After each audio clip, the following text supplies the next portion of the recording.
وسلم على محمد وعلى آله وأصحابه والتابعين أما بعد. Assalamualaikum warahmatullahi wabarakatuh. Alhamdulillah, alhamdulillah, kita bersyukur kepada Allah Subhanahu Wa Taala yang mengizinkan kita pada hari ini dapat kita bersama-sama lagi dalam kuliah tafsir bulanan kita. Alhamdulillah, kita dah tengok pengenalan surah Al-Hujurat. Saya ada bagi nota tu lambat sikit lah. Bulan lepas tak dapat nota tu, tapi bulan ni adalah notanya. Boleh dah tengok kat nota tu. Yang pertama, kalau kita masih ingat, kita ulang sikit lah. Gelaran lain bagi surah Al-Hujurat, nama lain bagi surah Al-Hujurat ialah surah akhlak ataupun surah adab. Sebab apa? Sebab surah ni dia mengajarkan kita kepada mengajar tentang peribadi kita, peribadi seorang Islam, dan juga adab bergaul dengan orang lain, sama ada sesama Islam ataupun dengan sesiapa sajalah, dengan manusia yang lain. Surah ni juga dia memberi kesimpulan daripada surah ni ialah Islam ni agama yang tidak sempurna tanpa adab. Bahkan kadang-kadang adab ni lebih tinggi daripada ibadat yang lain, lebih tinggi daripada solat, lebih tinggi daripada puasa. Ada hadis Nabi SAW kata, berapa ramai orang yang dalam syurga nanti dia sampai ke satu darjat yang tidak sampai darjatnya orang yang banyak solat, dengan banyak berpuasa, banyak qiyamul lail. Dia dapat capai darjat tu dengan adab saja, dengan akhlak saja.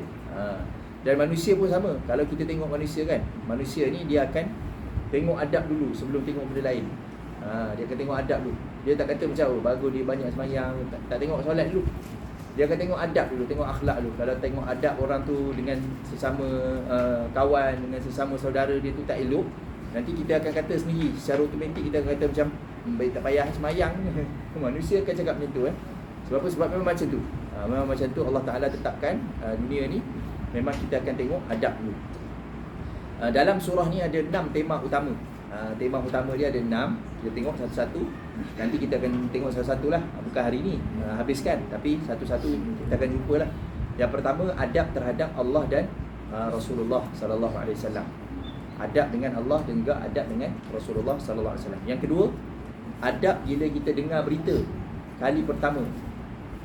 Adab bila kita dengar berita kali pertama. Yang ketiga, tema utama surah ni nak mengajarkan kita tentang apakah hakikat sebenar ataupun maksud persaudaraan dalam Islam, ataupun kita sebut apa bahasa Arab dia? Ukhuwah Islamiyah. Apa maksud ukhuwah Islamiyah tu apa? Yang keempat, larangan dalam surah ni, larangan merosakkan maruah orang lain. Yang kelima, hakikat kedudukan ataupun darjat manusia yang sebenar ni. Kita tengok kemuliaan manusia ni melalui apa? Itu yang kelima. Dan yang keenam, yang terakhir adalah hakikat Islam dan juga iman lah. Apa beza di antara Islam yang kita nampak secara zahir ni, kita tunjuk secara zahir, ataupun yang kita solat, kita sembah Allah, rukuk, sujud, semua ni secara zahir nampak ni, dan juga apa beza dengan iman yang ada dalam hati. Itu ada dalam surah ni lah. Ada beberapa kata kunci yang kita kena belajar dalam surah ni, sebab dia akan mengajar tentang adab lah. Perkataan-perkataan ni akan guna banyak dalam hidup kita. Yang pertama, perkataan dalam bahasa Arabnya saya tulis dalam buku Melayu lah semua. Yang pertama, perkataan sukhriyah. Sukhriyah ni maksudnya mengolok-olokkan orang. Dia merendah-rendahkan orang. Dalam bahasa Inggeris, sukhriyah ni dia kata sarkastik. Sarkastik ni maksudnya menyindir. Kita ni tak akan menyindir orang yang kita rasa dia hebat ataupun orang yang kita rasa dia mulia. Biasanya kita akan sindir orang yang kita rasa dia ni hina ataupun rendah daripada kita, ataupun sekurang-kurangnya kita rasa orang tu sama macam kita akan sindir dia. Masalahnya, nombor satu ni masalah sikit lah. Masalahnya budaya kita ni, dalam budaya Melayu ni, memang kita ni banyak cakap berlapik sangat. Jadi kita tak dapat nak bezakan di antara cakap berlapik dengan menyindir. Susah kita nak bezakan. Contohlah kalau mak dengan anak-anak ni, biasalah kan, anak tu tanya, mak, ada apa-apa boleh tolong lah? Tak apa mak, dah boleh buat semua mak kena buat lah. Rumah ni biar mak je yang buat. Anak tu pun tak faham. Sebenarnya mak nak saya tolong ke? Tak ada. Biarlah mak sebab kecil. Kan? Kita pun tak tahu ini betul-betul ke cubaan ke kan. Jadi dalam bahasa Arab dia panggil apa? Sukhriyah. Sukhriyah ni maksudnya dia membuat bahasa sindiran ni untuk merendah-rendahkan orang. Untuk merendah-rendahkan orang. Dia takkan sindir kalau orang tu dia rasa dia mulia daripada dia. Contohlah kalau yang di Pertuan Agong ziarah PPR ni sini, ziarah sini kan. Tiba-tiba dia buat majlis ke apa, Lepas tu masa dah habis tu dia salam. Lepas tu dia tanyalah, apa khabar, kata. Rakyat semua elok je. Tak ada orang jawab macam tu. Orang akan jawab apa? Alhamdulillah, baik kan. Walaupun kita masa tu mungkin demam kan, kita akan jawab Alhamdulillah juga. Sebab apa? Sebab kita tak akan merendah-rendahkan, mengolok-olok. Mengolok-olok ni maksudnya jawab main-main kan. Kita takkan jawab main-main kalau orang tu kita rasa dia mulia. Jadi itu perkataan pertama lah dalam surah ni, ada sukhriyah. Sukhriyah. Jadi kena hati-hati sebab orang Melayu ni dia terlalu biasa sangat dengan menyindir ni. Kita pun dah tak boleh nak beza dah yang mana cakap betul-betul ke menyindir. Kalau kita tengok ni, saya saja lama sikit sebab orang Melayu ni dia panjang sikit kat bab nombor 1 ni. Kalau kita tengok dalam banyak-banyak nabi, dalam banyak-banyak nabi kan, nabi yang dia suka cakap menyindir, kalau kita perasan lah, ialah Nabi Ibrahim. Nabi Ibrahim. Contohlah, masa dia cerita Nabi Ibrahim ringkasnya macam ni. Nabi Ibrahim ni ayah dia seorang pembuat berhala. Ayah dia kerja pembuat berhala. Dia pula, dia rasa tak logik kerja buat berhala. Macam mana orang tu boleh kerja buat berhala, tapi lama-lama dia sembah berhala tu balik. Lepas dah siap berhala tu, cantik-cantik, dia sembah berhala tu. Kalau Tuhan tu kita yang buat, maksudnya kita Tuhan kepada benda tu. Macam mana kita buat Tuhan? Jadi dia rasa tak logik benda tu. Tapi dia tak cakap secara terus. Dia tak cakap terus. Dia tanya. Dia buat dalam bentuk tanya, soalan. Soalan dia tanya apa dekat ayah dia? Wahai ayah, kenapa ayah sembah apa yang ayah buat? Dia tanya kenapa. Kita orang Melayu mungkin tak faham. Betul lah soalannya kan? Tak, dia tanya soalan kenapa. Kenapa ni maksudnya nak tahu sebab. Kalau ayah dia jawab sebab, kita nak jawapan sebab tu. Contohlah kalau kita balik rumah kan, tengok rumah bersepah, kita bertanyalah anak kan, ni kenapa rumah bersepah ni? Anak tu jawab. Dia jawab, dia kata, oh kerana saya bermain. Kita kata bukan nak jawapan, kita nak suruh. Kita sebenarnya nak suruh apa? Kita nak suruh kemas. Tapi kita tak biasa kan, sebab tu bahaya. Kita tak biasa. Jadi Nabi Ibrahim tanya, kenapa ayah sembah apa yang ayah buat sendiri? Tu soalan pertama. Lepas tu masa kaum dia buat satu pesta lah, macam kalau kita ni macam adalah hari tu kan, hari yang orang pergi ramai-ramai dekat tepi jalan besar tu, ada berhala besar tu kan. Ramai-ramai orang pergi situ sampai jam semua jalan tutup. Ada satu hari tu hari pesta besar. Dia tak pergi. Nabi Ibrahim tak pergi. Nabi Ibrahim AS tak pergi pesta tu, majlis tu dia tak pergi. Tapi bila orang tanya dia, kenapa tak pergi? Dia jawab apa? Saya sakit. Dia sakit apa? Dalam tafsir sebut dia sakit hati. Sakit hati. Bukan sakit betul, dia tak sakit betul, sihat. Dia macam kalau kita tanya ke anak kan, anak gaduh. Bergaduh tu bunyi kuat lah, habis satu bangunan lah dengar, tingkat sampai tingkat 12 lah dengar anak tu berjerit. Bergaduh sama-sama adik-beradik. Kita pun tanya ke anak, sakit sangat ke yang berjerit sampai 12 tingkat tu? Dia kata sakit mak, sakit kat sini. Sakit apa?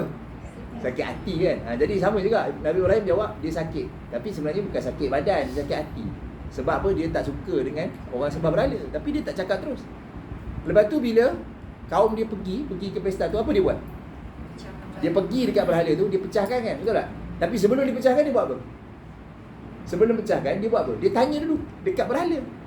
Dia tanya apa? Dia kata ni ada banyak orang letak makanan ni, kenapa tak makan?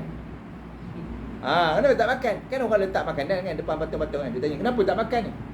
Lepas tu patung tu jawab tak? Tak jawab. Lepas tu dia tanya lagi, kenapa tak jawab? Nampak? Dia suka tanya. Dia kata, kenapa tak jawab? Kenapa tak jawab? Lepas tu dia pun pecahkan. Dia pecahkan. Lepas dia pecahkan, kaum dia pun balik dari pesta tu tengok, pecah habis dah. Siapa lagi yang tak pergi? Siapa tak pergi? Dia kan? Dia lah kan? Jadi kaum dia terus tangkap, dia tanya, Ibrahim, awak ke yang pecahkan? Dia jawab apa? Dia jawab apa? Tanyalah Tuhan tu. Tengok dia secara dia cakap macam tu. Tanya Tuhan tu yang besar. Sebab awak sembah dia kan? Tanya dia. Kan tanya saya, tanya dia. Jadi kaum dia pun rasa sakit hati lah kan. Budak ni jawab tak elok kan. Dan apakah balasan Allah kepada Nabi Ibrahim? Maksudnya macam mana cara Allah berinteraksi dengan Nabi Ibrahim? Bila kaum dia campak dia masuk dalam api, Allah bagi tahu api apa? Allah cakap kat api apa? Jadilah sejuk. Main-main ke? Allah cakap main-main ke? Tak. Betul-betul lah api tu jadi sejuk. Betul-betul lah api tu jadi Sejuk. Bila Nabi Ibrahim dah besar, dah kahwin, semua dah ada anak kan. Allah cakap dengan Nabi Ibrahim apa? Sembelih anak tu. Betul-betul ke maksud sembelih tu? Betul-betul. Allah suruh sembelih betul-betul tak? Allah suruh sembelih betul. Dan Nabi Ibrahim dia faham ke? Macam mana ni? Betul-betul ke maksudnya sembelihkan rasa kasih sayang? Tak kan? Sembelih betul kan? Dia pun pergi, dia tutup mata, dia tak tengok. Dia tak tengok masa sembelih tu, dia tak tengok. Tapi bila dia buka mata tengok-tengok dah tukar jadi kambing biri-biri, kibas. Allah tukar. Jadi macam tu cara Allah cakap dengan Nabi Ibrahim, tak ada berkias-kiasnya. Allah cakap benda yang terus ni dengan Nabi Ibrahim. Jadi sajalah saya nak kongsi macam mana Nabi Ibrahim. Kita jangan buat macam tu sebab orang tak faham. Orang tak faham. Kadang-kadang kita ingat orang faham, orang tak faham.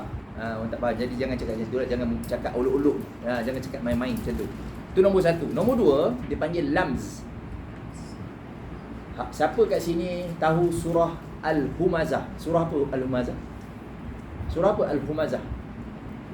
Susah sikit nama surah ni kita tak hafal sebab dia punya kepala surah tak sama. Surah apa?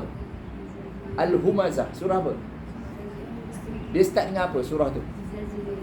Kaidah Zul. Surah tu start dengan apa? Dia start dengan W. Dia start dengan Y. Y apa? Wailul likulli. Wailul likulli humazatin lumazah. Tu dah dia lamz. Lamz tu maksudnya lumazah. Apa maksud lamz ataupun hamz? Humazah dengan lumazah. Ada dua. Tu surah tu lah. Bukan surah tu yang kita nak tengok. Ini surahnya. Dalam surah ni ada satu je, lamz. Lamz ni maksudnya dia menghina orang menggunakan apa? Menggunakan isyarat saja. Kalau hamz, humazah, menghina orang menggunakan mulut, cakap. Humazah dengan lumazah. Humazah ni orang yang mengata orang menggunakan cakap. Lumazah ni menghina orang menggunakan isyarat sahaja. Buat gaya je. Contohnya apa? Contohnya apa? Dia lalu kan, kita buat mata je. Contoh, itu dia panggil lumazah, lams. Allah melarang menggunakan lams. Maksudnya kalau lams pun kena larang, humazah lagilah dilarang.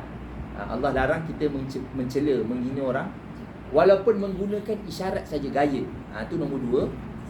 Nombor tiga, tanabuz. Tanabuz ni maksudnya berbangga-bangga, merendah-rendahkan orang. Kita bangga dengan diri kita, kita jatuh ke orang lain. Dia panggil masuk bakul, angkat sendiri, sepak bakul orang lain sekali. Masuk bakul, angkat sendiri, sepak bakul orang lain sekali. Itu dia panggil tanabuz. Panggilan buruk kepada orang lain, lepas tu panggilan mulia kepada diri sendiri. Itu dia panggil tanabuz. Dia meletakkan gelaran-gelaran kepada orang pun sama juga. Gelaran-gelaran. Dia ada setengah-setengah gelaran, kita tidaklah salah kalau kita guna. Contohlah gelaran nak memperkenalkan orang. Contohlah nak memperkenalkan orang. Contohlah orang tu tanya, hari ni ustaz mana yang ajar tu? Kan? Macam saya, gelaran yang orang tak suka, saya tak suka. Contoh orang kata, ustaz ni handsome, saya tak suka. Tak suka orang kata saya handsome. Kata ustaz mana yang ajar hari ni? Ustaz tafsir, ustaz mana? Ustaz handsome tu. Walaupun saya tak suka, tapi sebab kan nak bagi orang kenal lah. Orang kata, oh ustaz tu lah kan. Untuk memperkenalkan tak apalah. Tapi kalau kita cakap tu untuk menghina, tak boleh lah. Tak boleh. Kita kata ni yang mana satu lah, dia meninggal hari ni, ada jenazah ni. Jenazah tu yang mana? Alah dia tu. Yang mana satu? Kita pun tak ingat kan. Nak cakap macam mana. Nama dia macam ni. Nama tak ingat lah. Rupa ingat tak? Kita pun sebut sikit rupa dia. Supaya orang ingat saja. Bukannya kita nak menghina dia. Tu tak apa. Tapi kalau kita memang menggelar dia untuk hina dia, tu dipanggil apa? Tanabuz. Kita menggelar dia, memanggil dia dengan panggilan yang buruk. Itu tanabuz. Tanabuz. Ada banyak lah macam-macam. Ada orang dia gunakan keturunan. Ni anak siapa? Ada orang digunakan dia gunakan rupa paras. Ada orang gunakan dia punya fizikal, kaki dia macam mana, badan macam mana, semualah. Semua dia guna kan. Itu dia semua sekali dalam nombor 3, iaitu tanabuz.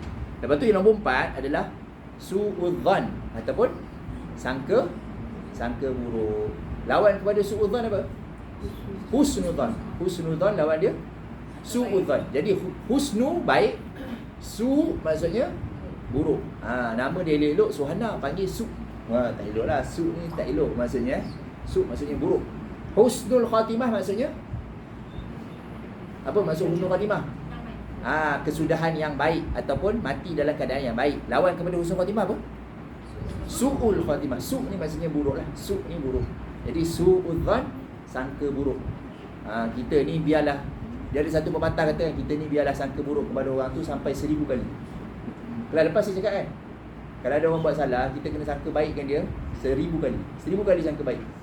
Kalau habis dah 1000 semua tak kena, kita kata tak boleh lah, tak ada alasan lah. 1000 alasan tak ada. Katalah dalam hati kita apa, adalah kot alasan yang ke 1001 yang aku tak tahu. Itulah dia kaedah dia dengan sesama kita ni, sangka baik dulu biasanya dia datang, hari ni tak datang, kita pun sangka baik, cari 1000 alasan. Kalau 1000 alasan pun tak boleh nak faham lah, tak boleh nak jumpa dah alasan. Katalah dalam hati adalah dia punya alasan yang ke 1001 yang aku tak tahulah. Tapi adalah alasannya sebab apa dia tak datang, macam tu. Itu dia panggil sangka baik. Jadi kita ni asalnya kita kena sangka baik ke sangka buruk? Asalnya sangka baik dulu. Kalau dapat dengar berita, kita sangka baik dulu. Bukannya kita terus percaya, sangka baik dulu. Adalah alasannya ataupun bukan dia kot, salah orang, macam tu. Orang datang buat cerita kata ni, dia cerita sikit ni kan. Sabar-sabar, kita buat IT dulu. Cerita baru ni kan. Cerita panas-panas ni. Kejap-kejap nak buat IT. Bawa keluar biskut semua kan. Nak cerita. Dia pun cerita lah. Dia start biasanya apa? Ayat permulaan ni biasanya apa? Bukan nak kata lah kan. Dia start dengan tu. Hujung dia apa? Hujung dia apa? Wallahu'alam. Hujung ni Wallahu'alam, tak tahulah kan. Macam tu. Tapi tengah-tengah tu semua mengata-ngata semua kan. Sangka buruk. Jangan sangka buruk. Bila dengar cerita, awal-awal sekali kita sangka baik dulu. Sangka baik dulu. Kita tengah duduk dekat tingkat 13. Kan? Tengah-tengah malam, duduk tingkat 13, tiba-tiba nampak ada bayang lalu kat tepi tingkap. Sangka baik tu. Kucing kot. Kucing lah. Sangka baik kan. Kalau sangka buruk, kita tak berani nak duduk kan. Kucing apa tingkat 13 ni? Sangka baik lah. Sangka baik. Kucing kot. Adalah kucing mana-mana. Tu sangka baik lah. Dia panggil husnudzan, lawan dia su'udzan. Yang kelima, perkataan dia tajassus. Tajassus maksudnya apa? Mengintip-ngintip aib orang, salah orang. Mengintip-ngintip. Tercari-cari salah orang. Tak kira lah mengintip daripada lubang ke, mengintip daripada benda kan. Korek lah, korek. Semua orang ada aib ke tak ada? Ada, semua orang ada. Kalau korek akan jumpa. Tapi jangan korek orang, korek diri sendiri dulu. Sebab semua orang ada aib, semua ada aib sendiri. Tak payahlah korek orang, koreklah diri sendiri. Itu dia panggil apa? Tajassus korek. Korek. Ada orang dia buat dosa, memang berdosa, kita tak kata dia tak dosa, tapi dia sembunyikan. Dia buat senyap-senyap. Beza dengan kalau orang tu dia buat dosa dan dia bangga dia buat dosa. Beza tak? Beza lah kan?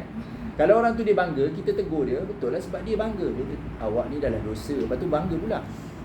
Tapi kalau orang tu dia buat dosa tapi dia senyap-senyap je, tak payah kita korek, tak payah dedahkan. Kalau kita ternampak, tertahu, tegur dia dalam keadaan senyap-senyap.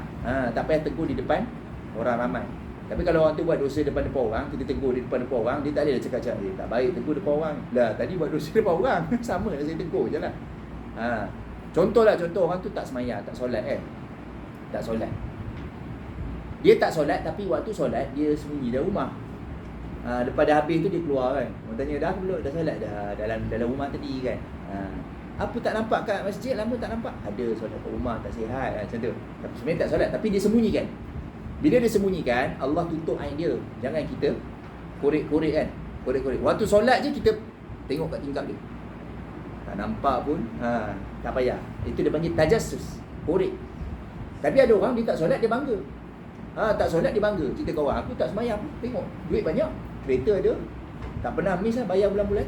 Dia bangga. Itu dia panggil buat dosa tapi bangga. Orang macam tu kita tegur lah, cakap tak elok macam ni, bangga-bangga macam ni dengan dosa kan. Tapi orang yang pertama tu katalah satu hari kita dapat tahu dia sebenarnya tak solat. Contoh anak dia cerita, anak ni dia tak boleh menipu kan. Dekat tadika anak dia pergi kan, tanya anak, siapa kat sini tahu baca doa kunut? Kata dia. Anak tu kata, saya tak tahu. Kenapa tak tahu? Selalu solat subuh dengan siapa? Dia kata. Mak tu tak pernah solat subuh. Anak tu bagi tahu pula. Aduh kan. Kita pun dapat tahu. Kalau kita dapat tahu secara tak sengaja macam tu, kita nasihat secara senyap-senyap lah. Senyap-senyap je kan. Senyap-senyap. Tapi sangka baik dulu kan. Sangka baik bukan anak tu salah faham kan. Okey, habislah.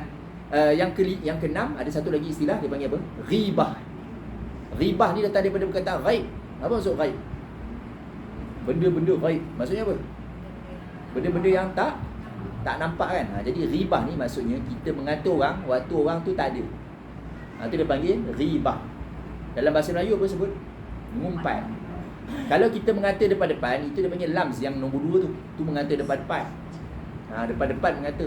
Ataupun kita tanabus kan, apa menggelar dia dengan panggilan-panggilan yang buruk, tu depan-depan. Tapi kalau belakang-belakang, itu dia panggil ribah. Sebab datang daripada kataan ghaib, maksudnya tak nampak lah. Buat benda yang orang tak nampak. Depan-depan bagus kan, belakang-belakang mengata. Itu dia panggil ribah. Okey, ni semua 6 perkataan ni adalah 6 perkataan yang Allah sendiri guna dalam surah ni. Memang perkataan-perkataan yang bahayalah, sebab kalau kita tengok masalah dalam masyarakat ni dia bermula dengan apa? Masalah sesama kita lah, masalah sesama manusia. Dia bermula dengan apa? Yang pertama, dia mula dengan hubungan dengan Allah tak selesai. Tu kalau kita tengok balik dekat tema utama tu, masalah dunia ni semualah, apa-apa masalah pun, yang pertama dia mula dengan adab dengan Allah tak selesai lagi. Solat tak jaga ke apa kan. Okey, yang kedua pula, masalah ni bermula bila kita dapat dengar berita. Apa kita buat bila kita dengar khabar angin? Kita dengar berita kali pertama, kita buat macam mana? Dia mula kat situ. Dia mula kat situ. Bila kita dengar khabar angin, kita sangka buruk ataupun percaya. Tu mula dekat situ. Masalah tu mula kat situ. Yang ketiga, kita jadi masalah ni bila kita naik sikit lagi, iaitu kita tak jelas siapa saudara kita. Apa maksud saudara? Apa maksud saudara si Islam? Maksudnya apa? Apa maksud saudara? Tu tak jelas. Lepas tu kita tak jelas dengan istilah-istilah yang 6 ni lah. Mula daripada mengolok-olokkan, cakap tu menyindir-nyindir. Lepas tu suka mencela, mengata orang. Lepas tu panggil dengan gelaran yang buruk, sangka buruk, tercari-cari kesalahan orang, mengumpat. Dan hasil dia, penutup dia ataupun paling tinggi dia, bila dia bergaduh. Bergaduh fizikal lah, tumbuk ke, pukul ke. Boleh buat benda-benda yang teruk tu jadi nombor tinggi, paling tinggi tak ada lah ke sini. Tu hasil dia lah, tu hasil. Okey. Sekarang kita tengok ayat satu persatu kataan ayatnya. Ni semua saya ambil daripada tafsir Pimpinan Ar-Rahman. Tafsir Pimpinan Ar-Rahman. Nombor 1, kita tengok satu-satu perkataan. Ya ayyuha maksudnya apa?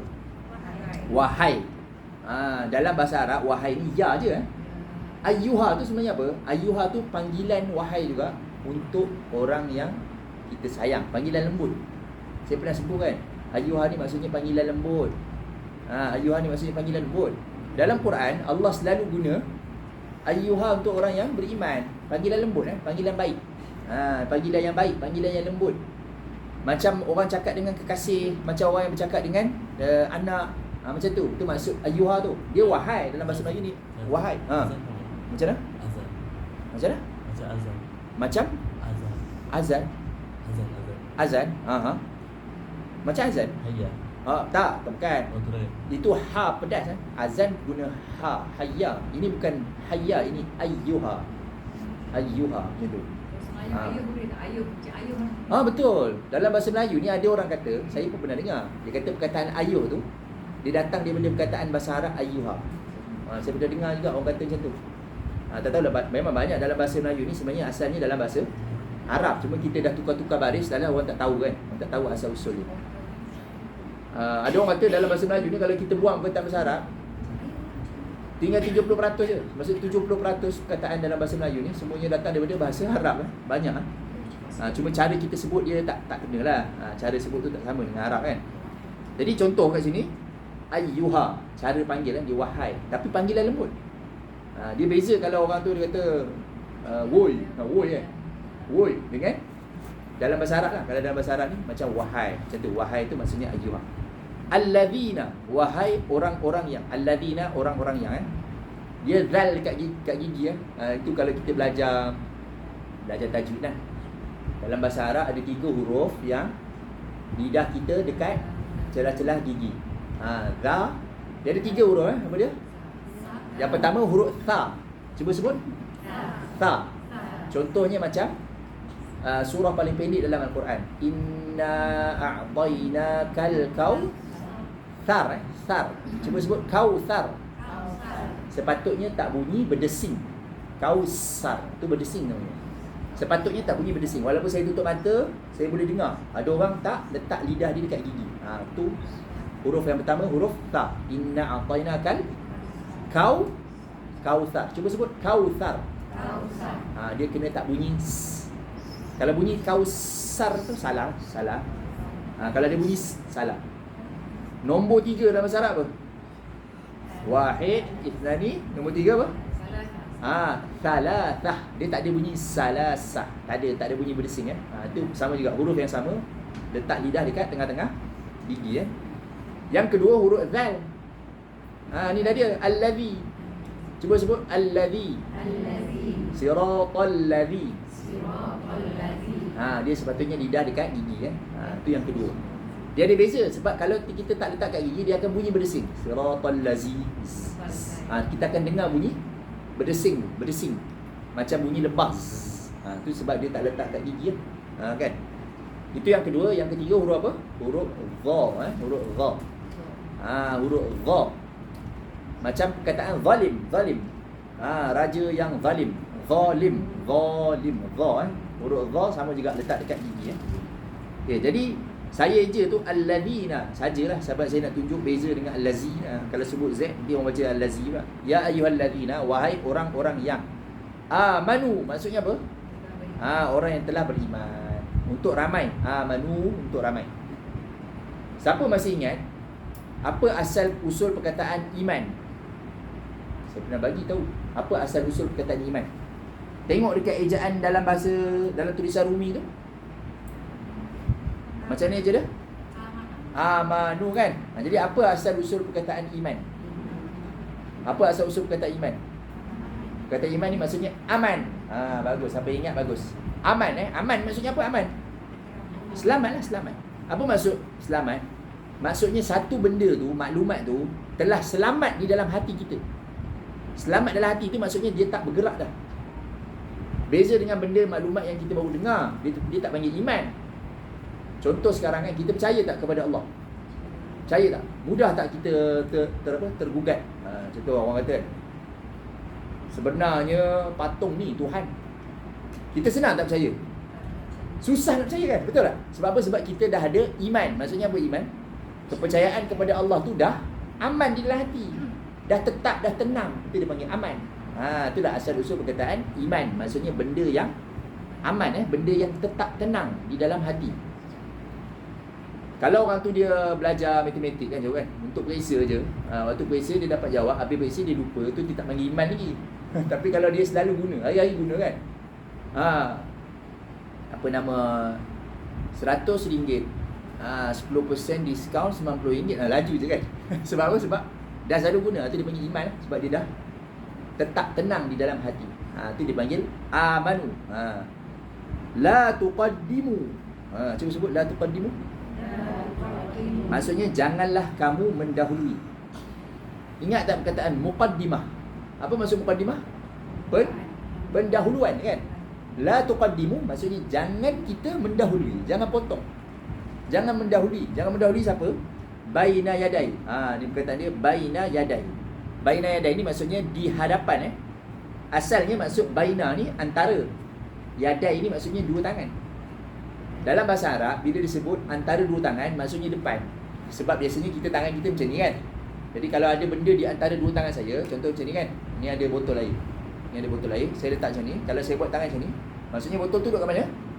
Di depan saya. Jadi baina yadai ni adalah kata kiasan dalam bahasa Arab bermaksud di depan. Bukan betul-betul ada tangan ke tak ada. Tak. Tapi maksudnya di depan lah. Di depan.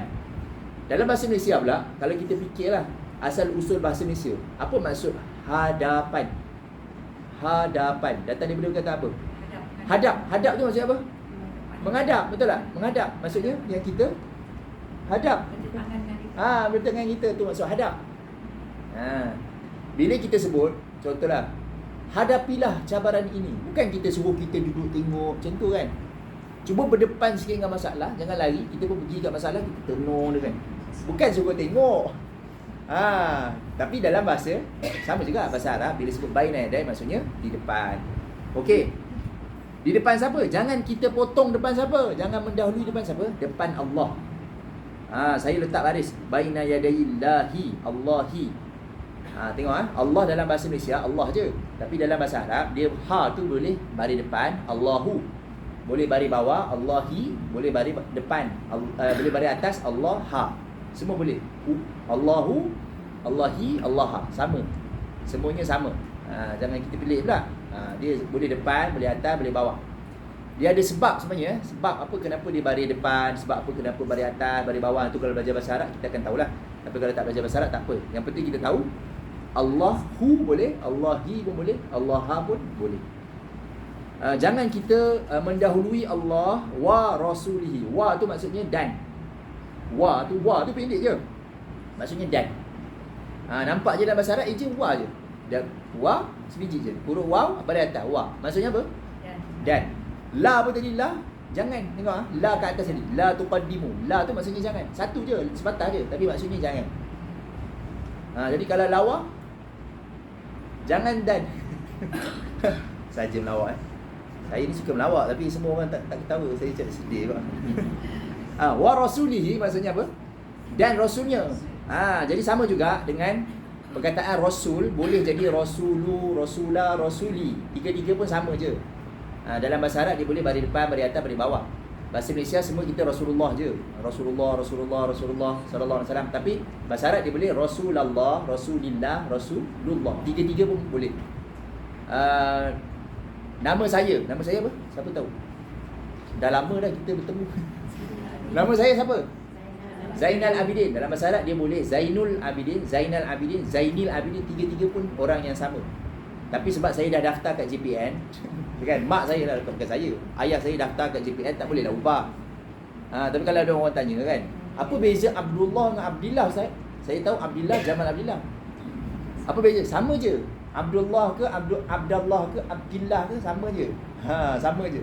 Dalam bahasa Arab sama je. Bahasa Malaysia tak boleh lah sebab dah daftar kan. Seorang nama Abdul Wahab, seorang Abdul Wahab, Abdul Wahab. Sama je. Tak ada ni tiga beradik, seorang je. Itu yang pertama lah. Wa rasulihi. Apa maksud? Jangan kita mendahului Allah dan Rasulnya. Apa maksud jangan mendahului Allah dan Rasulnya? Jangan mendahului. Kelas yang lepas saya ada bagi tahu sikit. Tapi kita akan tengok bawah lah nanti kan. Apa maksud jangan mendahului? Bukan ni kita nampak. Kalau kita kata jangan mendahului kereta di depan, jangan potong. Nampaklah kan? Memotong. Jangan memotong. Kita nampak kan? Tapi apa maksud mendahului Allah dan Rasulnya? Nanti kita tengok. Wattaqullah, dan bertakwalah kamu kepada Allah. Inna, sesungguhnya. Inna maksudnya sesungguhnya. Inna sesungguhnya. Maksudnya kata penegas, nak menegaskan. Innallaha. Tengok saya letak Allaha baris atas pula. Tadi Allahi kan. Sekarang Allah. Sama je. Sama je maksudnya Allah. Innallaha sami'un, maha mendengar, alimun, maha mengetahui. Sami'un alimun. Dalam tulisan Jawi dia Sami' ain tu saja kan, ada tanda tanwin. Alim ada ain tu saja, alim mim tu saja ada tanda tanwin. Tapi dalam bahasa Malaysia kita aja Sami'un, alimun. Tapi kalau kita tengok dalam ejaan Jawi tu Sami' alim, dua-dua.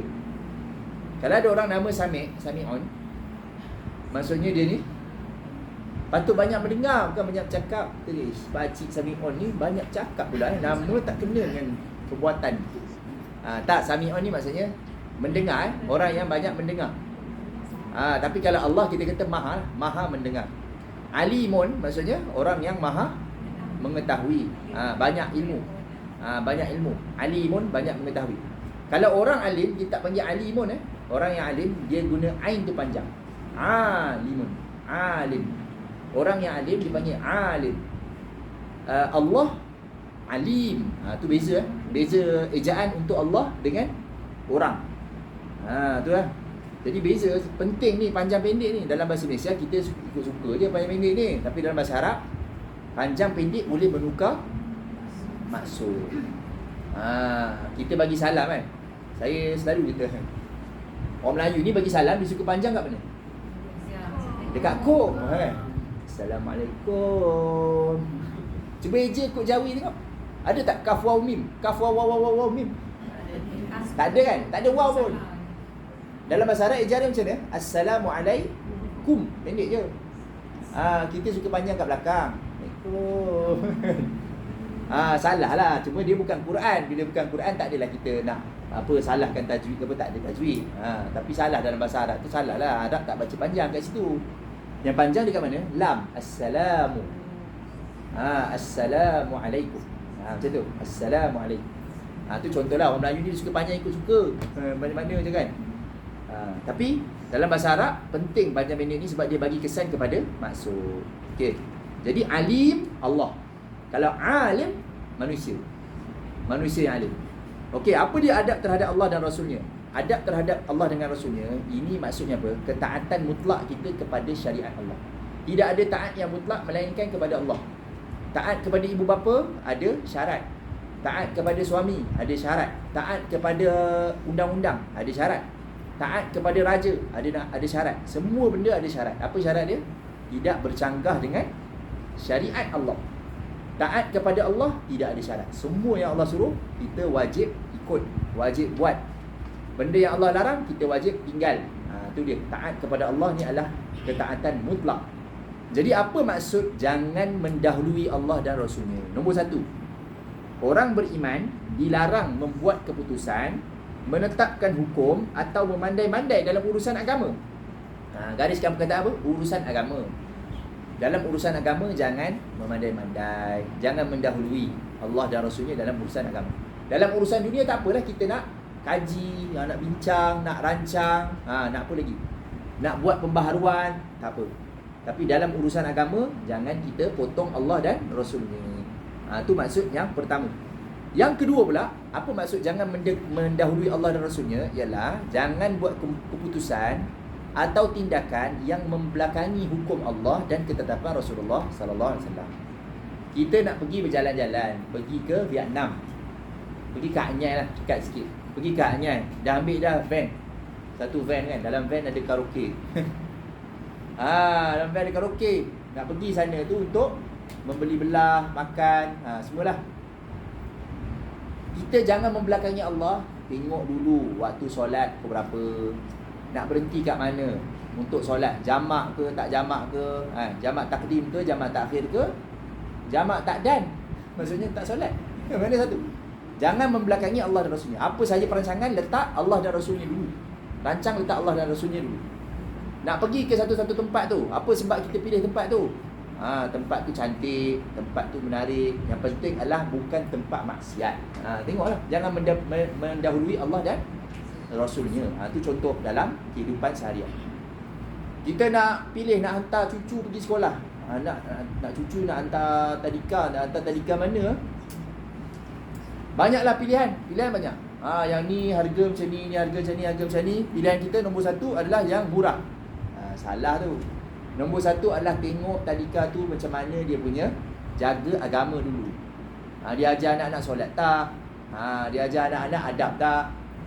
Bukan yang penting matematik tu semua.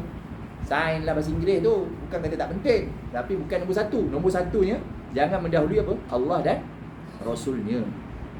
Sekolah tu ni nombor satu ni, matematik nombor satu di Malaysia ni.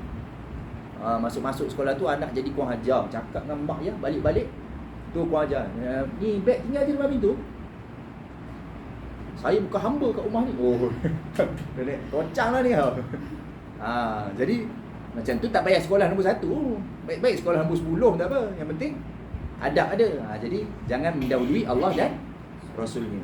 Okey, yang ketiga pula, seorang yang beriman mestilah sentiasa mengikut panduan wahyu dan sunnah sebagai rujukan utama dalam tindakan. Apa-apa benda pun rujuk Al-Quran dan juga rujuk sunnah. Tengok Nabi buat macam mana. Walaupun setengah benda tu tak wajib. Taklah wajib kan? Taklah wajib. Tapi tengok dulu. Yang mana yang panduan Allah, panduan Rasulullah ni mesti yang terbaik. Ada orang tanya saya, Ustaz, apa doa nak lembutkan hati suami? Saya kata senang, ya Allah lembutkan hati suami.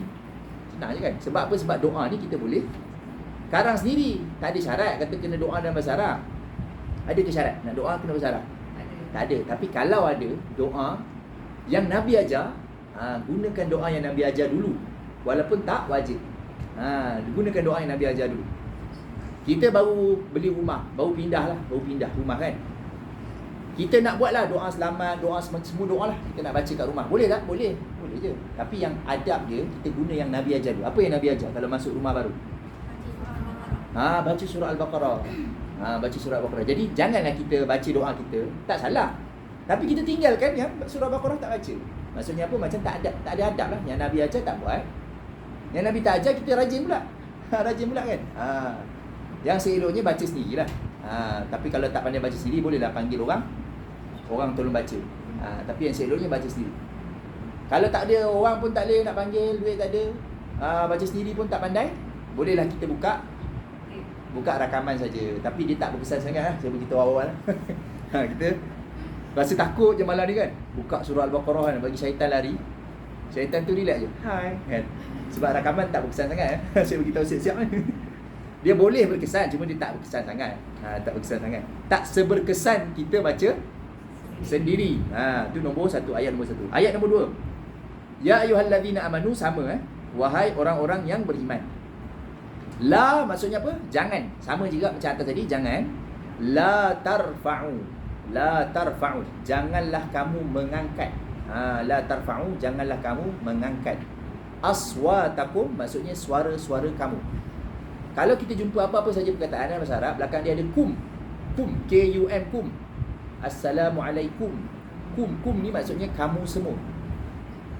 Kamu semua, kamu ramai. Kalau kamu seorang dalam bahasa Arab, ka saja, ka. Contohnya macam kaifa haluka. Ka saja. Tapi kalau ramai, kaifa halukum. Kalau seorang, assalamu alayka. Kalau ramai, assalamualaikum. Maksudnya kalau saya bagi salam kat ramai, assalamualaikum. Kalau bagi salam kat seorang, assalamualaikum. Kenapa kita cakap assalamualaikum? Bukan semua assalamualaikum. Ni saya nak tanya, kalau siapa-siapa tahu dapat makan, lepas ni ada makanan kan? Soal. Kenapa bila kita bagi salam walaupun seorang, kita bagi salam assalamualaikum walaupun seorang? Kenapa? Siapa tahu? Kenapa? Saya nampak dah yang datang tu seorang. Assalamualaikum. Kenapa? Kenapa saya bagi salam assalamualaikum? Bagus boleh makan kan? Jawapan dia sebab kita memberi salam kepada semua makhluk Allah yang ada di situ, termasuklah malaikat yang menjaga dia. Malaikat, semua orang, dia tak akan lari daripada ada 3 benda ada dengan dia. Yang pertama malaikat bukan nakir tu dalam kubur. Malaikat Raqib Atid yang mencatat ni. Pertama, malaikat Raqib Atid. Yang kedua, Qarin ni maksudnya jin. Dia ada jin. Dia boleh jadi baik, boleh jadi jahat lah. Ikut kita. Dia ikut kita. Kita rajin semayang, dia pun kuat semayang. Kita suka ngumpat, dia pun kaki ngumpat juga. Dia ikut kita. Namanya apa? Qarin. Tu jin Qarin. Qarin. Yang ketiga adalah syaitan. Dia sentiasa ada. Dia akan hasut lah. Macam tak payahlah pergi kelas-kelas ni semua dah pandai dah kan. Tak payahlah. Tak payahlah semayang-semayang. Sunat je. Tu 3. Jadi bila kita bagi salam, kita sebenarnya bagi salam kepada semua sekali. Sebab tu jangan lupa, bila kita bagi salam, walaupun nampak dia seorang, jangan lupa sebenarnya ada banyak makhluk sekitar kita. Dalam majlis ilmu ada siapa? So, kita sekarang ni dalam majlis ilmu kan, ada siapa? Ada malaikat turun. Dia akan turun, dia akan dengar sama. Itu kelebihan majlis ilmu. Nabi SAW kata, kalau orang tu duduk dalam satu majlis, ada malaikat akan duduk sama. Sampailah kalau dia buat benda-benda yang maksiat, malaikat tu akan lari. Contohnya macam dia start je ngumpat, dia kata okey, kelas dah habis, jomlah kita buka topik sebenar. Dia mula je nak membawang, malaikat pun lari dah. Tak ada lah. Jadi kita kena ingat benda tu. Sebab tu waktu bagi salam, kita bagi salam assalamualaikum. Jadi kum kat belakang maksudnya kamu semua. Jadi kat sini aswatakum. Aswatakum maksudnya suara-suara kamu semua. Janganlah kamu mengangkat suara-suara kamu semua. Fauqa maksudnya di atas. Fauqa maksudnya di atas. Tapi kat sini maksudnya melebihi lah. Melebihi. Sauti, tadi aswatakum. Sekarang ni sauti. Sauti pun sama maksudnya suara. Jadi satu suara dia panggil saut. Banyak suara dia panggil aswat. Tu kalau nak belajar bahasa Arab lah. Satu suara dia panggil saut. Banyak suara dia panggil aswat. Bahasa Malaysia senang. Bahasa Malaysia satu suara, suara. Banyak suara, suara. Malaysia senang. Betul orang kata duduk Malaysia ni 4 bulan je dia cakap Melayu dah. Tengok Bangla kan. Duduk 4 bulan je dah boleh dah. 10, 20, 30 penuh. Dia tahu semua kan. Sekejap je belajar. Sebab apa? Sebab senang. Bahasa Arab tak. Kalau satu, saut. Banyak, aswat. Kalau seorang anak, dia panggil walad. waladun. Walad ni seorang. Kalau banyak, aulad. Nampak? Satu pen, palam. Palam maksudnya pen. Palam. Orang Terengganu sebut kalang. Kalang. Orang Terengganu sebut kalang. Dia cakap Arab. Palam, bahasa Arab sebut palam. Palam maksudnya satu pen. Kalau banyak, aklam. Tu je. Dia ada beza. Kalau kita satu pen lah kan. Banyak pen, pen. Senang. Bahasa Malaysia senang. Ada seorang, orang, ada ramai, orang-orang. Senang. Tapi dalam bahasa Arab, saut maksudnya satu suara, banyak aswat. Banyak aswat. Jadi janganlah kamu mengangkat suara kamu di atas ataupun melebihi sautin Nabi. Di atas ataupun melebihi suara Nabi. Ini saya dah kongsi dah kelas lepas. Ada seorang sahabat Nabi tu suara dia kuat. Dia ingat maksud ayat ni ialah jangan ada suara kuat. Jadi dia sedih lah. Dia kata saya ni suara tu kuat. Memang saya ni kalau cakap hari ni entah saya. Jadi dia pun sedih. Jadi semenjak daripada turun ayat ni, dia dah tak pergi solat dekat masjid. Sampailah Nabi pun pelik. Kenapa lama tak nampak kawan ni? Cari dia seorang. Seorang pun cari dah dia. Cari rupanya dia solat seorang kat rumah sedih-sedih kan. Kalau datang masjid, sembahyang jemaah tu dia akan datang lewat, sembahyang kat belakang sekali. Habis-habis solat terus balik. Sebab apa? Sebab dia sedih. Dia kata suara dia ni melebihi suara Nabi. Tapi kita dah ingat dah. Apa maksud jangan mendahului Allah dan Rasulnya? Tadi dah ayat nombor 1 tadi. Apa dia? Bila kita nak buat perancangan, jangan membelakangkan Allah dan Rasul. Tengok hukum dulu. Dalam bab agama lagilah. Dalam bab agama kita jangan memandai. Tu maksud jangan melebihi suara Nabi. Tapi ada lagi, wala tajharu. Wala dan jangan. Wala jangan dan jangan. Wa maksudnya dan, la maksudnya jangan. Wala dan janganlah tajharu bercakap kuat, bercakap lantang. Bercakap lantang, jerit-jerit. Lahu kepadanya, kepada siapa? Kepada Nabi, kepada Rasulullah sallallahu alaihi wasallam. Jangan cakap kuat dengan Nabi sallallahu alaihi wasallam. Bil qauli, dengan perkataan. Qauli maksudnya apa? Perkataan, percakapan. Bil maksudnya dengan. Tengok, bil sepatah je, bil dengan. Qauli percakapan. Kita dalam solat ada rukun qauli. Maksudnya apa rukun qauli? Rukun yang kena bercakap. Dia tak boleh tak cakap. Apa contoh rukun qauli? Sebut Allahu Akbar masa mula solat. Mesti cakap dekat mana? Dekat mulut. Dia tak boleh cakap dalam hati. Lagi apa lagi rukun qauli? Ulang kaji sikit. Memberi salam. Saya saja sebut memberi salam sebab apa? Sebab memberi salam ni rukun. Kalau tak memberi salam, tak sah solat. Ramai orang, imam je bagi salam, dia tak bagi salam. Perasan ke tak perasan? Imam bagi salam, Assalamualaikum warahmatullahi. Assalamualaikum warahmatullahi. Dia buat macam mana? Dia pusing kepala je. Pusing kepala ni hukumnya apa? Sunat saja. Yang rukun apa? Kena cakap kat mulut. Dia kena cakap Assalamualaikum. Sekurang-kurangnya Assalamualaikum. Ini dia diam je. Tak sah solat tu. Tak sah. Saya kalau jadi imam, saya bagi salam kan. Assalamualaikum warahmatullahi. Assalamualaikum warahmatullahi. Saya tengok kiri tu, nampak orang dah start bagi salam kanan tu. Nampak tak gerak pun mulut dia. Itu je. Tak sah. Itu maksud rukun qauli. Maksudnya rukun yang kena bercakap. Betul saya cakap dalam hati boleh tak? Sah tak? Kalaulah cakap dalam hati tu sah, kan? Maka siaplah kek kita dalam hati tu. Dalam hati kita tengah buat kek kan. Kita angkat takbir nak solat, Allahu Akbar. Baru je angkat takbir, teringat kan, alamak ada kek kan. Nak buat kek lah petang ni. Daripada masukkan tepung kan, uli-uli. Lama dah tak makan kek kan. Imam duk baca surah kan, kita duk lama tak makan kek kan. Nak order lah nanti kek. Kalau lah bercakap di hati tu sah, kek tadi tu pun sah. Siap. Batal solat kan. Sepanjang-panjang solat tu cakap lah hati, ingin nak makan nasi ayam tu kan. Lama tak nampak. Mana dia tu? Tak ada. Dalam hati kan, cakap dalam hati kan.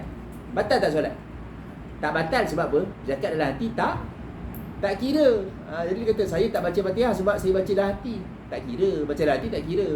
Kalau kira banyaklah solat yang kita bercakap. Bercakap kan. Tengah-tengah solat nampak anak tu, anak kita tu dia main kunci makcik sebelah. Bawa anak sembahyang bawa anak kan. Makcik sebelah bawa kunci rumah. Anak tu dia ambil kunci. Kita macam alamak, macam mana ni kan. Anak tu ambil kunci. Itu contoh qauli. Qauli maksudnya apa? Bercakap. Jadi jangan bercakap lantang dengan Nabi bil qauli, dengan perkataan kajahri, seperti. Ka tu maksudnya seperti, ka tu saja. Ka kat depan maksudnya seperti. Ka maksudnya seperti. Dalam bahasa Arab dia ada satu pepatah, dia kata anti kal badri, awak seperti bulan purnama. Anti kal badri. Anti maksudnya awak, ka maksudnya seperti, badri apa? Bulan purnama. Kan ada lagu tu, tala'al badru alaina kan. Selawat badriah kan. Badr tu maksudnya bulan purnama. Anti kal badri maksudnya awak ni seperti bulan purnama. Maksudnya cantik lah. Bukan maksudnya berkawah-kawah, bukan. Okey, kajahri seperti lantangnya ba'dikum. Kum kat belakang maksud apa kum? Ramai. Ramai, sebahagian daripada kamu, li ba'din, dengan cakap dengan orang lain. Maksudnya apa? Kita ni dengan Nabi tak boleh bercakap seperti cakap dengan kawan-kawan lain. Kena jaga adab bercakap dengan Nabi. Dia tak sama. Kalau sahabat-sahabat Nabi tu, dia cakap dengan kawan-kawan dia, bolehlah dia cakap melawak-lawak lebih kan. Tapi dengan Nabi tak boleh macam tu. Itu maksud ayat ni. Antah bata, supaya tidak terhapus ataupun gugur. Terbatal, terhapus, gugur. Gugur apa? A'malukum. Kum kat belakang, kamu semua. A'mal maksudnya amal-amal. Satu amal, bahasa Arab dia punya amal. Banyak amal, a'mal. Itu beza bahasa Arab dengan bahasa Melayu. Bahasa Melayu, amal banyak jadi amal-amal. Bahasa Arab, satu amal, amal. Kalau banyak amal, a'mal. Supaya tidak terhapus, tergugur pahala amalan. Itu maksudnya. Kita dah solat dah, Zuhur, dah sah dah, rukun semua cukup. Tapi bila kita meninggikan suara kepada Nabi, batal pahala solat. Itu maksud gugurnya amalan kamu. Batal pahala solat. Kita dah bayar zakat dah, banyak, berjuta-juta. Tengok-tengok, apa nama ni, kita meninggikan suara kepada Nabi, batal pahala zakat tu. Itu maksud batal amalan.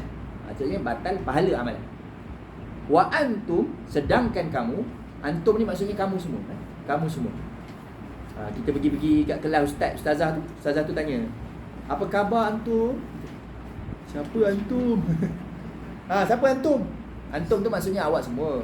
Dia saja cakap Arab. Antum maksudnya kamu semua. La tash'urun. La kat sini maksudnya tidak. La dekat atas tadi maksudnya jangan. Jadi ada beza tak la tidak dengan la jangan? Ada beza Ada beza la tidak dengan la jangan. Ni saya bagi sikit lah. Apa beza la tidak dengan la jangan? Ejaan sama, baca sama, bunyi sama, semua sama. Bezanya ialah perkataan selepas dia. Selepas perkataan la kat sini, tash'urun, macam tu. Tash'urun. Ada huruf nun kat belakang tash'urun. Cuba kita naik atas balik surat tadi. Wala tajharu. Itu la maksudnya jangan kan? Apa ada dekat perkataan la, lepas perkataan la tu apa? Tajharu kan? Apakah huruf terakhir dia? Dalam Jawi, huruf terakhir dia apa? Huruf waw, lepas tu ada alif yang jumpa tak? La tajharu. Sama je. La tajharu, la tarfa'u, semua sama. La tarfa'u, la tajharu. Apa lagi ayat yang pertama tadi? La tuqaddimu. Kita tengok ayat pertama lah, senang jumpa. Muka surat pertama tadi. La tuqaddimu. Ya ayyuha alladhina amanu kan? La tuqaddimu. Tengok perkataan tuqaddimu tu. Belakang dia apa? Waw, alif kan? Betul tak? Waw, alif. Okey, kalau kita jumpa la selepas dia macam ni. Baris dia waw, alif. Maksud la tu jangan. Tapi kalau kita jumpa la, belakang dia ada nun, macam la tash'urun, maksudnya tidak. Tu cara dia. Dia ada beza dia kat situ. La tu tak ada beza ejaan, baca pun sama. Perkataan selepas dia yang akan jadi berbeza. Kalau selepas dia tu ada nun, maksudnya tidak. Jadi contoh kita baca dalam Al-Quran kan. Wa antum la ta'lamun. Ada nun kat belakang kan. La tu maksudnya tidak. La tu maksudnya tidak. Tapi kalau selepas la tu ada waw, alif, maksudnya jangan. Okay, itu cara dia lah. Dia ada cara. Dia sebenarnya ada cara nak tahu. Jadi orang yang terjemah ni dia tak boleh memandai-mandai. Dia kena tengok cara tu. Jadi ayat kedua ni balik semula kepada nota tu, adab dengan Nabi SAW sebagai utusan Allah. Jadi Nabi Muhammad ni dia bukan manusia biasa, dia adalah utusan Allah.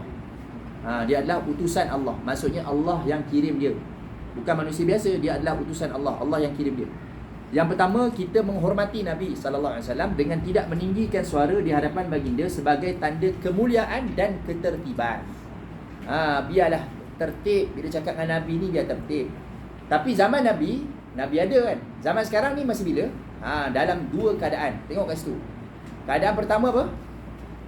Bila kita pergi ke Masjid Nabawi. Pergi kat Masjid Nabawi, jangan cakap kuat-kuat macam kita pergi dekat masjid lain.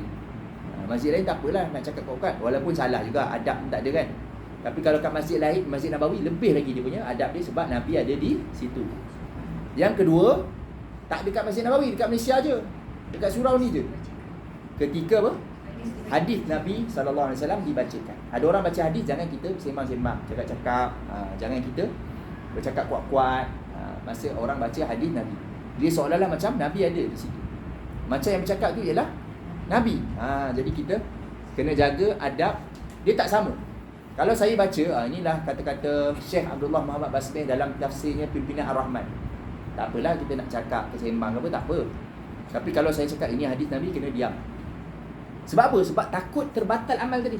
Ingat tadi, takut terbatal amal tadi. Sedangkan kita tak perasan kita tak perasan, tengok-tengok terbatal amalan. Hari akhirat nanti dah bawa ada amalan. Alhamdulillah, solat tak pernah tinggal.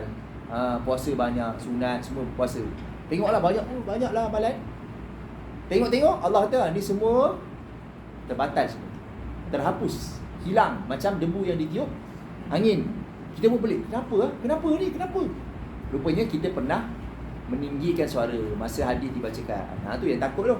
Sebab kita tak sedar, tak perasan.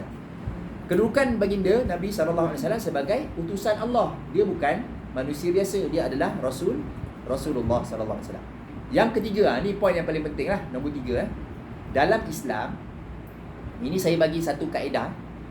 Tidak ada ayat Al-Quran ataupun hadis Nabi yang menceritakan bahawa amalan seseorang tu terbatal ataupun terhapus, melainkan yang dimaksudkan dengan terbatal tu ialah dia jatuh murtad. Dia jatuh murtad. Jadi amalan kita ni tak akan dihapuskan sahaja. Amalan kita ni tak akan dihapuskan sahaja. Kalau amalan dihapuskan ni, kalau Allah kata amalan dia semua hapus, maksudnya apa? Dia telah dikira sebagai murtad. Sebab orang yang murtad ni semua amalan dia dikira habis semua, sia-sia lah. Dia Islam selama 63 tahun. Dekat-dekat nak meninggal tu dia masuk agama Kristian. Murtad, keluar daripada Islam. Semua amalan dia, solat, puasa, zakat, haji, semua 63 tahun semuanya terhapus. Itu maksud dalam Al-Quran ataupun hadis. Kalau disebut terbatal amal, maksudnya apa? Murtad. Tapi ada setengah-setengah amalan tu saja batal, boleh. Contoh sedekah. Dalam Al-Quran Allah cerita sedekah ni boleh terbatal pahala dia dengan 2 cara. Siapa tahu? Sedekah ni boleh terbatal pahala dia dengan 2 cara. Yang pertama, bila dia mengungkit. Ya, ingat tu. Mengungkit batal lah. Dia punya pahala sedekah. Walaupun sedekah tu dah dapat dah, orang tu dah dapat. Katalah dia sedekah kat orang tu 50 tahun lepas. 50 tahun. Bayang 50 tahun. Dah lama dah pahala tu, dah tulis lama dah. Malaikat dah tulis dah, Ramadan dah berlalu 50 kali dah. Lepas 50 tahun, kita jadi susah. Kita pun pergilah jumpa dengan kawan tu nak minta tolong sikit, kita. Tolong jam, saya susah ni, tolonglah angkatkan beg ni kan. Dia cakap, tak larat lah, lain kali lah tu. Kau lupa 50 tahun lepas aku punya sedekah dengan kau. Mungkin batal pahala yang 50 tahun lepas. Tu yang nombor 1. Sedekah ni dia boleh batal kalau kita mengungkit. Tu dia khusus lah. Pahala sedekah yang itu akan batal. Bukan semua sedekah. Kalau yang semua amalan terbatal ni maksudnya murtad. Ini tak murtad. Dia cuma pahala yang dia sedekah tu batal. Itu nombor 1. Kalau sedekah ni boleh terbatal dengan mengungkit. Yang kedua, dia boleh terbatal kalau kita menyakitkan hati orang yang kita sedekahkan itu. Kita sedekah, tangan bagi, mulut mengata, pahala dia batal. Kita sedekah, jangan memang ulur. Memanglah ulur kan. Duit masuk, sedekah 2-3 masuk. Sambil-sambil tu malas. Mulut pagi kan, mulut tu pagi. Asyik minta duit aja. Bila nak berjaya, gantung ke orang. Itu dia mulut mengata. Jadi mulut mengata dia akan menyebabkan pahala terbatal. Jadi ada dua lah cara sedekah boleh terbatal. Itu contoh saya bagi. Amalan kita terbatal tapi tidaklah dikira murtad. Yang Allah cerita kat sini ni, kalau semua amalan dibatalkan, maksudnya orang tu boleh jatuh murtad. Kalau dia menghina Nabi. Ingat menghina Nabi boleh jatuh murtad. Menghina Nabi boleh jatuh murtad. Walaupun dia niat apa? Main-main. Dia jangan kena hati-hati ya. Dia niat main-main. Melawak-melawak, dia buat lawak. Dia masuk rancangan Raja Lawak. Idea dah habis lah. Nak buat lawak tentang Nabi, dia buat lawak tentang Nabi. Boleh termurtad dia. Walaupun dia tak berniat boleh termurtad dia. Sebab Nabi tak boleh dimain-mainkan. Ya, habis. Jadi sebab tu dia kata apa? Allah memberi amaran keras, sikap biadab atau tidak menghormati Rasulullah sallallahu alaihi wasallam boleh menyebabkan segala amal kebajikan seorang itu menjadi sia-sia tanpa disedari. Ada orang murtad dengan sedar. Dia murtad tu dia sedar. Dia kata, saya dah malas dah Islam ni. Malas dah. Islam ni lah menyebabkan saya tak maju. Saya nak jadi agama Hindu baru maju. Dia pun masuk Hindu kan. Itu dia sedar, dia murtad. Tapi ni tak, dia tak sedar. Dia hina Nabi, dia buat lawak dengan Nabi, dia tak sedar. Tapi rupa-rupanya dah dikira sebagai murtad. Kena mucat balik tu. Tu hati-hati ya. Itu ayat yang kedua. Ayat yang ketiga. Inna sesungguhnya alladzina, orang-orang yang ataupun mereka yang yaghuduna, merendahkan. Tadi meninggikan suara kan? Meninggikan tadi ke atas. Yang ni pula orang yang merendahkan suara pula. Aswatahum, suara-suara mereka. Tadi kum, aswatakum, kamu semua. Kum belakang maksudnya awak semua. Hum belakang maksudnya mereka. Kalau jumpa ayat belakang dia ada hum. Hum maksudnya mereka semua. Sama dengan him. Hum dengan him sama. Maksudnya mereka semua. Mereka lah, tak payah semua mereka. Kalau kum, awak semua, kamu semua, kamu ramai. Contoh dalam surah Al-Fatihah, siratal ladzina an'amta alaihim. Ada alaihim, him tu maksudnya mereka. Jalan orang yang Allah berikan nikmat ke atas mereka. Ghairil maghdubi alaihim, bukan jalan orang yang kau murkai ke atas mereka. Itu maksud him mereka. Orang yang merendahkan suara mereka inda, di sisi Rasulullah, di sisi Rasulullah. Di sisi Rasulullah tu bukan maksud betul-betul tepi Nabi. Bukan maksud betul-betul depan Nabi. Maksudnya bila Nabi ada ataupun bila bercakap dengan Nabi dekat Masjid Nabawi ataupun ketika hadis Nabi sallallahu alaihi wasallam dibacakan. Dia merendahkan suara dia, jaga suara dia. Ulaika, mereka itulah alladzina, orang-orang yang imtahana. Imtahana ni maksudnya ujian. Kalau kita pergi sekolah agama, ujian penilaian penggal 1, ujian akhir tahun, dalam bahasa Arab dia panggil imtihan. Imtihan maksudnya ujian. Imtihan, imtahana, Allah uji hati mereka. Allah nak membersihkan qulubahum. Qulub maksudnya hati. Hati-hati. Kalau satu, qalbu. Kalau satu hati, qalbu. Kalau banyak hati, qulub. Tu bahasa Arab dia beza. Kalau kita bahasa Melayu, satu hati, banyak hati. Kalau banyak hati jadi apa? Hati-hati di jalan raya. Tapi dalam bahasa Arab tak. Bahasa Arab qalbu dengan qulub. Qulub. Okey. Allah menguji hati mereka littaqwa, untuk bertakwa. Jadi cara kita nak mendapat takwa adalah dengan cara kita merendahkan suara di sisi Rasulullah sallallahu alaihi wasallam. Qulubahum littaqwa, lahum, bagi mereka maghfiratul, maghfirah, keampunan. Itu bulan puasa kan saya cerita. Apa beza di antara ghafur dengan afu? Siapa ingat? Apa beza di antara ghafur, ampun, dengan afu, maaf? Apa beza ampun dan maaf? Kita hari raya minta semua kan, ampun dan maaf dipinta di hari raya. Tapi dalam bahasa Arab beza. Ghafur ni ampun, afu ni maaf. Apa beza? Siapa tahu? Lah nak habis ni. Ghafur apa? Afu apa? Siapa ingat? Ghafur ni maksudnya tutup. Saya bagi tahu sekali je. Tak apalah, banyak kali tak apa. Ghafur ni maksudnya tutup, tutup. Rumah kita berkicah-kicah. Berkicah ni yang Johor. Bersepah. Bersepah kain tak lipat lagi kan. Baju kotor banyak kan. Tiba-tiba tetamu datang. Alamak, tetamu datang Kita macam mana nak buat? Ambil cam dekat satu. Tutup je. Nanti dia panggil ghafur. Tutup. Kita ada buku catatan amalan kan. Malaikat tulis kan. Semua kita buat ni malaikat tulis kan. Betul tak? Di hari akhirat nanti kita minta Allah ghafur. Maksudnya Allah tutup buku je. Tak payah buka lah. Tak payah tengok. Tutup je. Itu dia panggil ghafur. Itulah maksud ampun Itulah maksud ampun. Berbeza dengan afu, maaf. Dalam bahasa Arab, kataan maaf maksudnya apa? Padam. Maaf ni dalam bahasa Arab maksudnya padam. Maksudnya tulisan buku catatan tu kita minta Allah padam. Sebab tu dalam bulan Ramadan, Aisyah radhiyallahu anha, isteri Nabi, tanya Nabi, kalaulah saya ni sedar malam tu malam Al-Qadar, saya sedar itu Lailatul Qadar, saya nak baca doa apa? Nabi kata apa? Bacalah Allahumma innaka afuwun tuhibbul afwa fa'fu anni. Kita minta Allah supaya maafkan, bukan minta ampun. Minta apa? Maaf. Apa maksud minta maaf? Minta padam. Biar buku catatan kita ni kosong. Biar kosong. Hapus. Jadi ada beza di antara ghafur dengan afu. Jadi dalam ayat ni apa? Maghfiratun. Ini keampunan.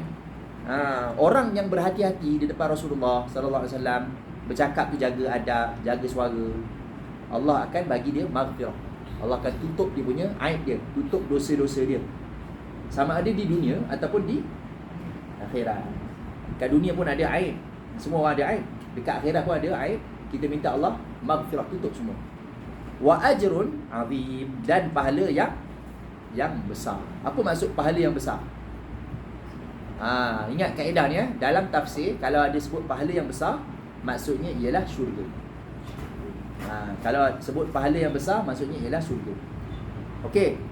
Yang pertama tengok apakah tujuan Allah menguji kita? Banyak sangat peraturan-peraturan ni kan. Ni boleh makan, tu tak boleh makan. Ini boleh minum, yang tu tak boleh minum. Waktu ni tak boleh tidur, waktu ni boleh tidur. Kenapa?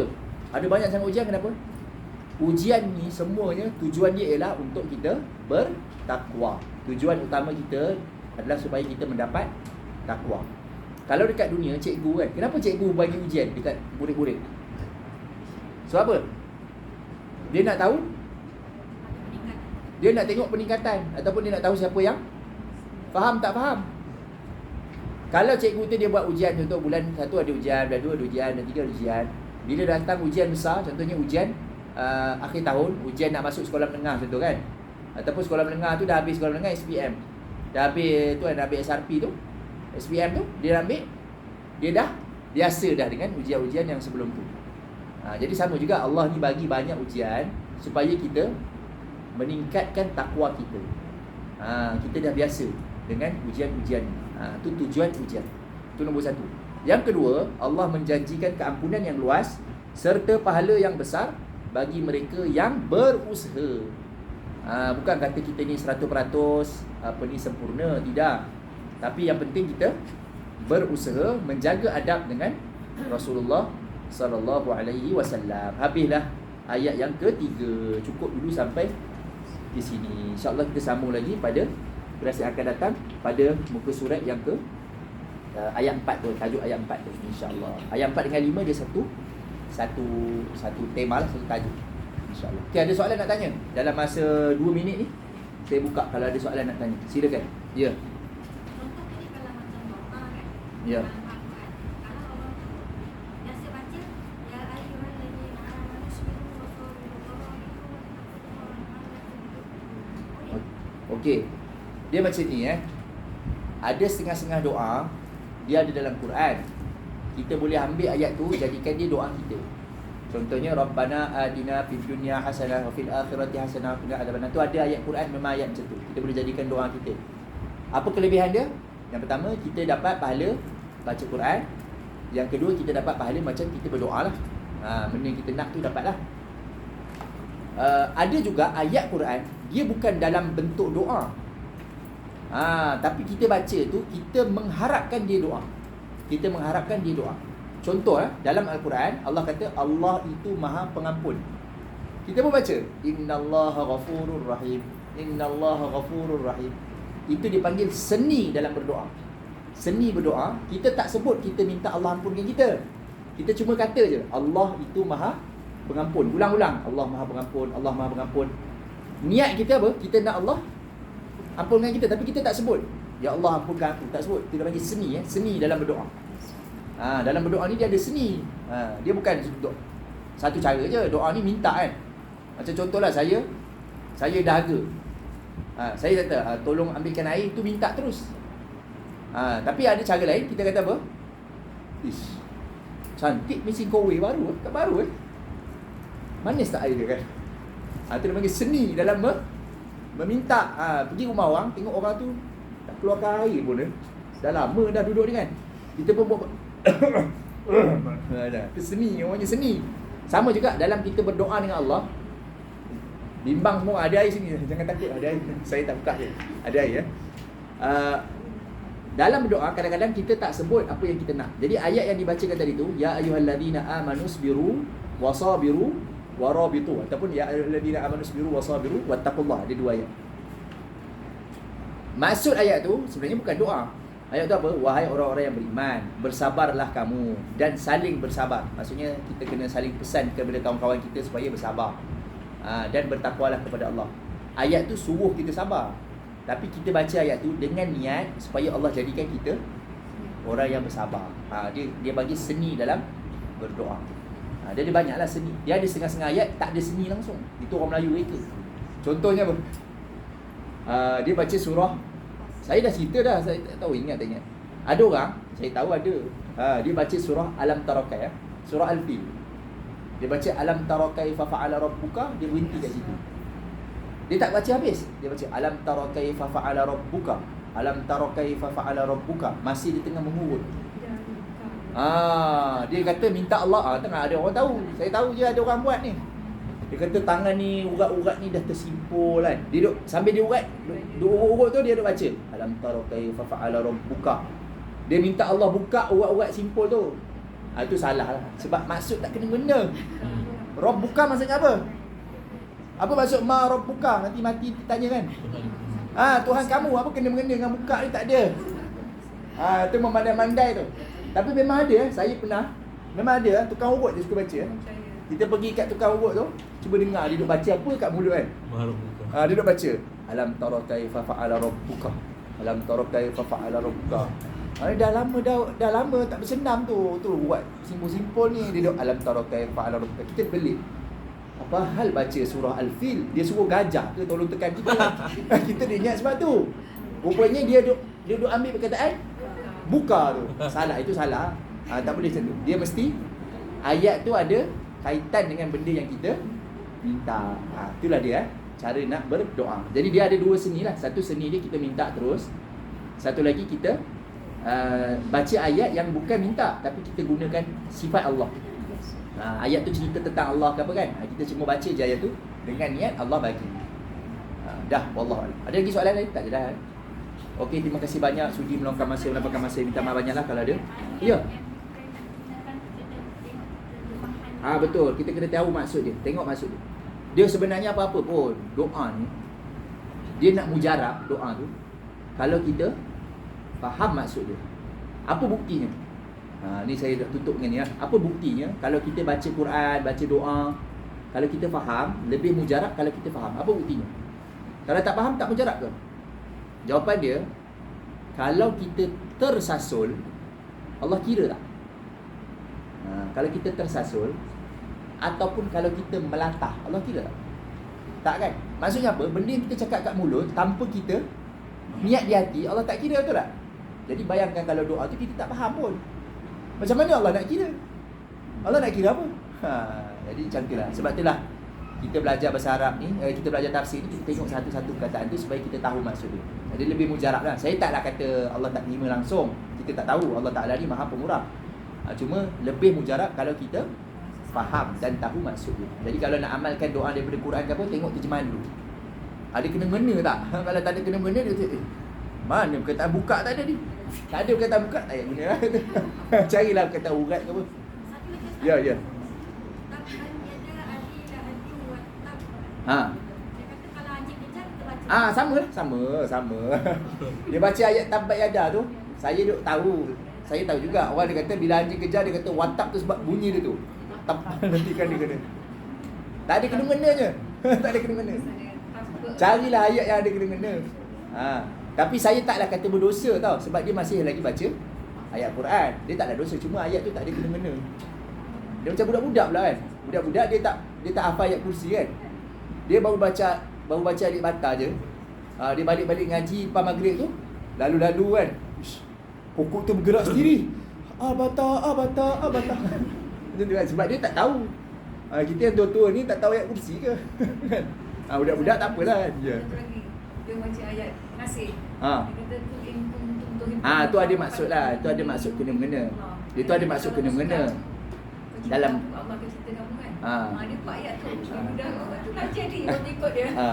dalam bahasa Arab itu dari segi terjemahan tu ada kaitan lah. Cuma kaitan dia tu jauh sikit. Tapi adalah kaitan sikit. Walaupun kaitan dia jauh tapi adalah kaitan. Daripada dia buka tadi kan. Okey, terima kasih banyak. Minta maaf lah kalau ada kekurangan kesilapan. Benda yang saya cakap ni bukan semua betul. Kalau benda tu saya cakap ni ada orang lain cakap salah ke apa, jangan ikut saya lah. Wallahu a'lam. Kita tangguhkan dengan tasbih kafarah. Subhanakallahumma bihamdika asyhadu an la ilaha illa anta astaghfiruka wa atubu ilaik. Assalamualaikum warahmatullahi wabarakatuh.